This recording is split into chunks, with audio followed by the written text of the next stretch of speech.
Hello दोस्तों, कैसे हो? आपका स्वागत है त्रिपाण स्टडी सेंटर में। आज जो हम करने जा रहे हैं ज्योग्राफी के चैप्टर, यानी ज्योग्राफी जो भूगोल है, ये अत्यंत महत्वपूर्ण चैप्टर होने वाला है, क्योंकि इसमें हम भूगोल के विषय में बहुत ही विस्तार पूर्वक चर्चा करेंगे। चलिए देखते हैं हमारा आज टॉपिक क्या है। संसाधनों का उपयोग। देखिए, संसाधनों का उपयोग जो है बहुत विवेकतापूर्ण करना चाहिए, क्योंकि ये संसाधन जो है एक संसाधन के रूप में है। और कहते हैं संसाधन जो होते हैं किसी भी देश के लिए एक महत्वपूर्ण होते हैं। जिस देश में संसाधन की भंडार है वो देश जो है पावरफुल है। तो संसाधन का उपयोग जो है विवेकपूर्ण करना चाहिए। इसी बात को यहाँ पर जो है उजागर करने की कोशिश किया जाएगा कि संसाधनों का उपयोग कैसे करें। कहते हैं सबसे पहले तो ये है कि संसाधन उपयोग होता क्या है। कहते हैं अपनी आवश्यकताओं की पूर्ति के लिए मानव आरंभ से ही संसाधनों का उपयोग करता रहा है, और यह प्रक्रिया संसाधन उपयोग कहलाती है। अगर आप देखोगे तो जब जो आदि मानव के समय था तो उन्होंने भी संसाधनों का उपयोग करना शुरू कर दिया, और इंसान आज के समय तो बहुत ही टेक्नोलॉजी फुल हो गया है। तो यहाँ पर संसाधनों की जो है भरमार उपयोग किया जा रहा है, और भरमार जो है उपयोग करने में अग्रसर है। तो संसाधन उपयोग जो है महत्वपूर्ण है यहाँ पर, और इस प्रकार जो है संसाधन मनुष्य द्वारा निर्मित किए जाते हैं। संसाधन जो होते हैं मनुष्य के द्वारा निर्मित किए जाते हैं, क्योंकि मनुष्य अपने संसाधन स्वयं ही ढूंढते हैं। आपने देखा, आप सोच रहे हो कि संसाधन क्या होती है और क्या हो सकता है। आपके घर में जो है इतने संसाधन दिख रहे होंगे। पहले के समय में अगर आप अपने दादा दादी से पूछिएगा तो बताएंगे कि जब गर्मी होती थी ना, तो वो जो होते थे पंखे से किया करते थे, अपने हाथों से पंखा किया करते थे। लेकिन आज के समय में अगर यही संसाधन है जिसको एक बटन दबाते ही आपको जो है पूरे कूल हो जाता है आपके वातावरण। तो ये सब संसाधन है जो इंसानों ने अपनी आवश्यकताओं के लिए बनाया। पहले के लोग जो होते थे धरती पे सोया करते थे, लेकिन आज जो है इतने बड़े बड़े बेड पे सोते हैं, अच्छे अच्छे बेड पे सोते हैं, गद्दों पे सोते हैं। तो ये सब संसाधन है, इंसानों ने अपने लिए संसाधन बनाया है, और ये संसाधन का उपयोग जो है हमें विवेकतापूर्ण करना चाहिए। अब सोचिएगा कि इन संसाधनों का उपयोग विवेकतापूर्ण करने का क्या अर्थ है यहाँ पर। दोस्तों, ये बहुत ही महत्वपूर्ण है। आप जिस बेड पे सोते होगे वो बेड जो है लकड़ियों से बनती है, और लकड़ी से जब बनेगी तो इसके लिए पेड़ पौधों को काटना पड़ेगा, और पेड़ पौधे कटेंगे तो आपको पता है जो नेचुरल संसाधन है वो ख़त्म हो जाएंगे, विनाश हो जाएगा। अब सोचिएगा कि फैन चलाने में कौन सा संसाधन का जो है लॉस्ट होती है। तो आपको पता है कि संसाधन जो है सारे जो है लो मटेरियल से बनाए जाते हैं, तो लो मटेरियल संसाधन भी तो ख़त्म होंगे। तो यही बात है कि कोई चीज़ जो है विवेकपूर्ण हमें इस्तेमाल करना चाहिए। यही बात को यहाँ पर दर्शाया गया है।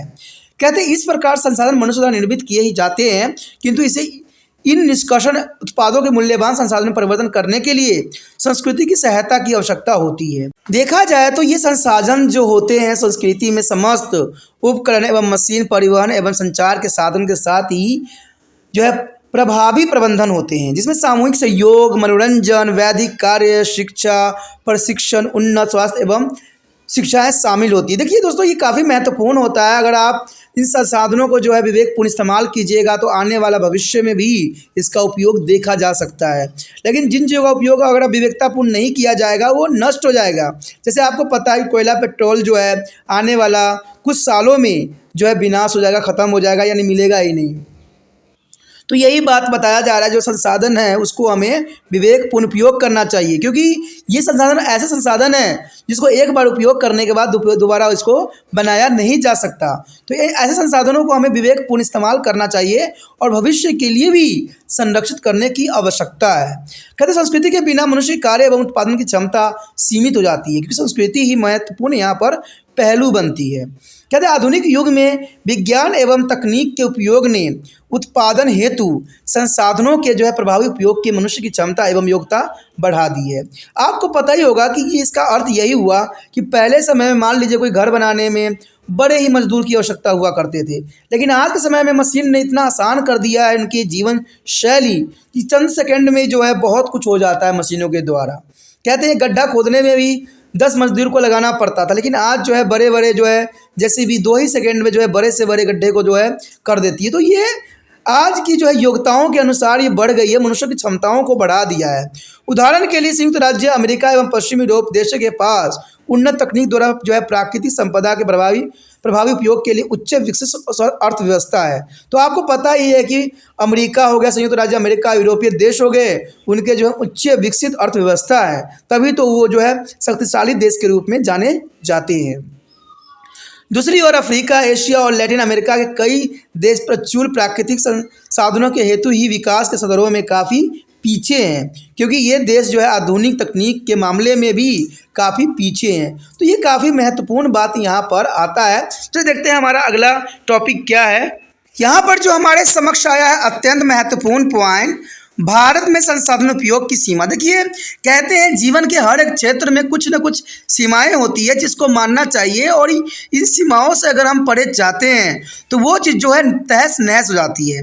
तो कुछ बात इसी को ही जो है यहाँ पर उजागर करता है, और बहुत ज़रूरी बात है कि भारत में संसाधन उपयोग की क्या सीमा है, क्योंकि भारत में संसाधन उपयोग की कुछ सीमाएं भी होती है। कहते हैं प्राकृतिक संसाधन ने हमारे देश के सामाजिक आर्थिक विकास में आर्थिक भूमिका अदा की है। यानी देखा जाए तो प्राकृतिक संसाधन ने हमारे देश के सामाजिक आर्थिक विकास में सार्थक भूमिका अदा की है। भारत विश्व का दूसरा सबसे बड़ा जो है कृषक देश है। तो ये बहुत काफ़ी महत्वपूर्ण है और गौरव की बात है कि भारत विश्व का दूसरा सबसे बड़ा कृषि देश है। लेकिन गौरव की और भी तब होगी जब भारत जो है कृषि बड़ा जो है पहला देश बनेगा। ऐसा इसलिए क्योंकि विभिन्न फसलों को उगाने के लिए यहाँ विविध जलवायु दशाएं और अंतहीन मौसम पाया जाता है, जो कि काफ़ी महत्वपूर्ण है। तो देखा जाए तो भारत पहले स्थान पे आ सकता है, क्योंकि यहाँ पर जो है हर तरह की दशाएं जो है मौसमी पाया जाता है, जो कि कृषि के लिए एक आदर्श समय माना जाता है। भारत की विशाल खनिज संपदा ने इसे औद्योगिक रूप से विकसित होने में समर्थ्य बना दिया है। यानी भारत की जो है खनिज संपदा ने औद्योगिक रूप से भी भारत को जो है समर्थ्य बना दिया है, और भारत अब किसी दूसरे देश पे आश्रित नहीं रहता है। तभी तो यहाँ पर जो है सेल्फ प्रोडक्शन हो गई है, यानी भारत जो है आत्मनिर्भर बनने के लिए अग्रसर है। हाल के दशकों में न केवल तेजी से बढ़ती जनसंख्या को भोजन देने बल्कि विशाल भारतीय जनसंख्या के आर्थिक कल्याण के प्रति जो है गति प्रदान करने की इच्छा ने संसाधनों के उपयोग के जो है चमत्कारी रूप से बढ़ा दिया है। कहते हैं संसाधनों के आधारणीय उपयोग के कारण इसने जो है पर्यावरणीय एवं पारिस्थितिकी असंतुलन को काफ़ी बढ़ा दिया है। तो ये बहुत काफ़ी दुखदायक परिस्थिति है कि संसाधनों के अवधारणीय उपयोग के कारण इसने जो है पर्यावरणीय और जो है पारिस्थितिकी असंतुलन को पैदा किया है। तो देखिए, काफ़ी कहते हैं दुखदायक परिस्थिति जो मनुष्य ने स्वयं ही बना दिया है। पारिस्थितिक तंत्र जो है असंतुलित होती जा रही है, जिसके वजह से मानव को जो है बहुत से तकलीफ़ों का सामना करना पड़ रहा है। संसाधनों का उपयोग कुल समाजी लाभों को अधिक करने के स्थान पर उत्पादन एवं लाभों को अधिकतम करने की प्रेरणा से किया गया है, क्योंकि लोग जो है अधिकतम जो है लाभों के कारण इनको जो है अपनी इच्छाओं के रिगार्डिंग बहुत से जो है नुकसान जो है प्रकृति को पहुंचा रहे हैं। कहते मृदा अपरदन, वन विनाशन, अति चराई तथा वनों के जो है असावधानी पूर्ण प्रबंधन कार्य जो मृदा जैसी यानी मिट्टी जैसे मूल्यवान संसाधन का हर्ष हो रहा है। तो ये तो जनरल सी बात है, ये तो आम सी बात है कि जो है मिट्टी का अपरदन, वन नाशन, अति चराई यानी कृषि पे जो है चराई करने से भी जो है वनों का बहुत ही जो है नुकसान पहुंचता है, और इससे जो है वन हर्ष हो जाती है। कहते हैं अवैज्ञानिक कृषि क्रियाएं जैसे उत्तर पूर्वी भारत में जूमिंग कृषि और रासायनिक उर्वरक एवं कीटनाशक के अधिक उपयोग के साथ अति सिंचाई के परिणाम स्वरूप जो है मिट्टी के पोषक तत्व में काफ़ी कमी आ गई है, और जल भराव एवं लवणता की समस्या उत्पन्न हुई है। तो ये काफ़ी महत्वपूर्ण बात यहाँ पर आता है कि उत्तर पूर्वी भारत में जो है झूम कृषि की जाती है। झूम कृषि का अर्थ तो आप जानते ही होंगे कि एक क्षेत्र में जो है कुछ समय तक हम कृषि करते हैं और उसके बाद वो छोड़ के चले जाते हैं। अब सोचिएगा कि एक क्षेत्र में कृषि करने के बाद छोड़ देने की से इसका क्या प्रभाव पड़ेगा।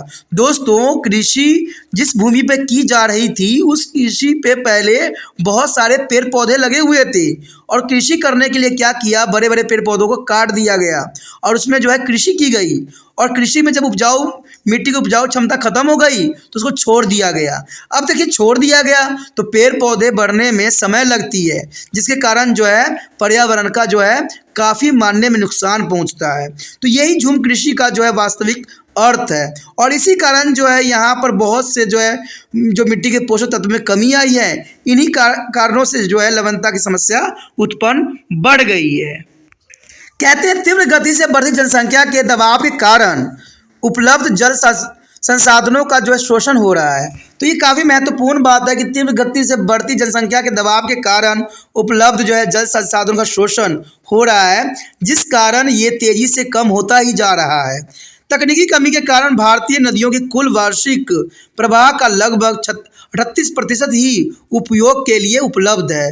तो ये काफ़ी महत्वपूर्ण है कि तकनीकी कमी के कारण भारतीय नदियों के कुल वार्षिक प्रवाह का लगभग जो है 38% ही उपयोग के लिए उपलब्ध है।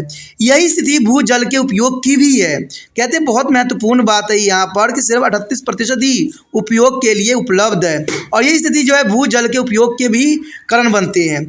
स्वतंत्रता के पश्चात जो है मत्की यानी मछली उद्योगों ने, विशेषकर सागरीय मछुआरों ने जो है पारंपरिक और निर्वाह व्यवसाय को बाजार संचालित अरबों रुपये के उद्योग के रूप में बदलने देखा है। तो ये काफ़ी महत्वपूर्ण है उनके लिए जो मछली के क्षेत्र के उत्पादन में लगे हुए हैं। वर्तमान में भारत जो है करीब 55 श्रेणियों में जो है सागरीय उत्पादों का दक्षिण एशिया व यूरोपीय देशों तथा संयुक्त राज्य अमेरिका का जो है निर्यात करता है। तो ये काफ़ी महत्वपूर्ण बात है यहाँ पर कि यूरोपीय देश और संयुक्त राज्य अमेरिका के निर्यात करता है, तो ये हमारे लिए ज़रूरी बात भी रखता है। यहाँ पर इम्पोर्टेंट बात आती है कि बॉक्स में जो 2 पॉइंट दिए हुए हैं काफ़ी महत्वपूर्ण हैं, जिसको आपको नोट कर लेना चाहिए। पहली पॉइंट तो यही दर्शाता है कि मनुष्य आरंभिक समय से ही अपनी भौतिक एवं आत्मिक आवश्यकताओं की पूर्ति के लिए संसाधनों का उपयोग करता रहा है, और यह प्रक्रिया संसाधन उपयोग कहलाता है, जो कि काफ़ी महत्वपूर्ण बात को यहाँ दर्शाया है। दूसरी बात यहाँ पर आती है कि मृदा अपरदन, वन नाशन एवं अति चराई के कारण मूल्यवान मिट्टी संसाधन अपक्षय की आशंका से घिरी हुई है। तो ये बहुत काफ़ी महत्वपूर्ण बात आती है कि मृदा अपरदन, वन नाशन, अति चराई के कारण जो है मूल्यवान मिट्टी का, मृदा का संसाधन का अपक्षय हुआ है, नुकसान पहुँचा है, जो आने वाला समय में जो है बहुत दुखदायक और कष्टदायक परिस्थिति पैदा कर सकती है, जो कि बहुत इंपॉर्टेंट बात है। तो इसी के साथ हमारा ये टॉपिक भी खत्म हो जाता है, जो कि काफ़ी महत्वपूर्ण था, जिसमें हमने हर एक बात को जो है विस्तार पर चर्चा करने की कोशिश किया। अगर आपको ये वीडियो अच्छा लगा तो जितना हो सके इस वीडियो को शेयर करना है, और तिरपान एसएससी सेंटर का हेल्प आप इसी रूप में कर सकते हो, इस वीडियो को शेयर करके। और शेयर करने के लिए आपको कुछ नहीं करना है, यूट्यूब से लिंक को कॉपी करना है और व्हाट्सएप स्टेटस पे कुछ समय के लिए लगा देना है। जो बच्चे आपके कॉन्टैक्ट में होंगे वो वीडियो जरूर देखेंगे, क्योंकि मुझे विश्वास है कि जब आपको पसंद आया है तो उनको भी पसंद आएगा, समझ में भी अच्छे से आएगा। लेकिन तिरपान एसएससी सेंटर यही बात हमेशा कहता है कि जब भी वीडियो देखिए पूरा देखिए, क्योंकि अधूरा जानकारी खतरनाक होता है। और कभी वीडियो देखिए तो शांत क्षेत्र में देखिए, जहाँ से आपको अच्छे से बातें समझ में आ जाए। ठीक है, और पहली बार वीडियो देख रहे थे तो चैनल सब्सक्राइब करके अपने मोबाइल में अवश्य सेव कर लीजिए, क्योंकि अगर सेव नहीं कीजिएगा तो अगर जो भी वीडियो मैं डालूंगा उसका नोटिफिकेशन भी आपको प्राप्त नहीं हो पाएगा। अगर कोई टॉपिक अगर आप देखना चाहोगे, रिसर्च करोगे यूट्यूब पे, तो शायद दूर दूर तक जो है तिरपान सेंटर नज़र न आए। लेकिन अगर सब्सक्राइब करके चैनल को रखते हो तो आपको होम पेज मिल जाता है, जहाँ पर हर एक वीडियो आपकी प्रतीक्षा कर रहा है। अगर आप सिलेबस के अंतर्गत देखना चाहते हो, क्लास के अंतर्गत देखना चाहते हो, तो उसके लिए भी यहाँ पर तिरपान एसएससी सेंटर ने व्यवस्था किया है प्लेलिस्ट का। प्लेलिस्ट में आपको सभी वीडियो जो है क्लास के अंतर्गत प्राप्त हो जाएगा। जिस क्लास में हो, जैसे पढ़ना चाहते हो, वो सारे वीडियो आपको यहाँ पर मिलेगा। सोचिए, समझिए और वीडियो का फ़ायदा उठाइए।